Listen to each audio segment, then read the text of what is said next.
Hi friends, ప్రపంచవ్యాప్తంగా పరిశ్రమల్లో నీటి శుద్ధీకరణ, రసాయనాల్ని వేరు చేయడం వంటి ప్రక్రియలకు భారీగా శక్తి ఖర్చవుతోంది. ఇప్పుడు భారతీయ పరిశోధకులు అభివృద్ధి చేసిన కొత్త రకం ఫిల్టరేషన్ మెంబ్రెయిన్ ఈ పరిస్థితిని మార్చే సామర్థ్యం కలిగి ఉందని చెబుతున్నారు. కంటికి కనిపించినంత చిన్న రంధ్రాలతో రూపొందించిన ఈ సాంకేతికత ప్రత్యేకత ఏంటో ఇప్పుడు చూద్దాం. ఈ పరిశోధనను భారత్లోని CSIR central salt and marine chemicals research institute, IIT Gandhinagar, అలాగే సింగపూర్లోని నన్యాంగ్ టెక్నాలజికల్ యూనివర్సిటీ పరిశోధకులు సంయుక్తంగా నిర్వహించారు. పరిశోధన ఫలితాలు journal of the American chemical society జర్నల్లో ప్రచురితమయ్యాయి. పరిశోధకులు పామ్ ట్రైన్స్ అనే కొత్త రకం మెంబ్రెయిన్ ని అభివృద్ధి చేశారు. సాధారణంగా పరిశ్రమల్లో ఉపయోగించే ఫిల్టర్స్లోని రంధ్రాల పరిమాణం ఒకేలా ఉండదు. కాలక్రమంలో అవి మారిపోవచ్చు కూడా. దీంతో ఫిల్టరింగ్ సామర్థ్యం తగ్గిపోతుంది.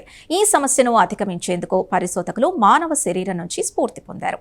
మన శరీరంలో ఉండే ఆక్వా పోరెన్స్ అనే సూక్ష్మ మార్గాలు నీటి అణువుల్ని అత్యంత ఖచ్చితత్వంతో నియంత్రిస్తాయి. ఇదే సూత్రాన్ని అనుసరించి శాస్త్రవేత్తలు పాలీ ఆక్సో మెటలేట్ లేదా పిఓఎం క్లస్టర్తో కొత్త మెంబ్రెయిన్ ని రూపొందించారు.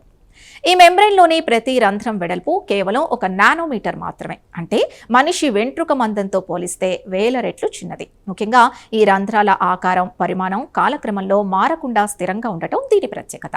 పరీక్షల్లో ఈ మెంబ్రెయిన్ పరిమాణంలో చాలా స్వల్ప తేడా ఉన్న అణువుల్ని కూడా వేరు చేయగలిగింది. ప్రస్తుతం అందుబాటులో ఉన్న సాంకేతికతలతో పోలిస్తే దాదాపు 10 రెట్లు మెరుగ్గా పదార్థాలని వేరు చేయగలిగినట్లు పరిశోధకులు తెలిపారు.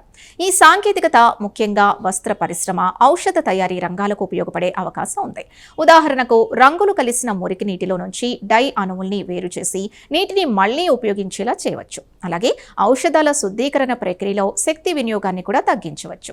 చూసారుగా, ప్రకృతిలోని సూక్ష్మ నిర్మాణాల నుంచి స్ఫూర్తి పొందిన శాస్త్రవేత్తలు నీటి శుద్ధీకరణ, పరిశ్రమల పదార్థాలని వేరు చేసే ప్రక్రియల్లో కొత్త అవకాశాలని సృష్టిస్తున్నారు. కేవలం 1 నానోమీటర్ పరిమాణం గల ఈ రంధ్రాలు భవిష్యత్తులో నీటి పునర్వినియోగం, శక్తి పొదుపు, పర్యావరణ పరిరక్షణలో కీలక పాత్ర పోషించే అవకాశం ఉంది. ఈ ప్రత్యేక కథనంపై మీ అభిప్రాయాన్ని కమెంట్స్ ద్వారా తెలపండి. వీడియో నచ్చితే లైక్ చేసి ఛానల్ని సబ్స్క్రైబ్ చేసుకోండి.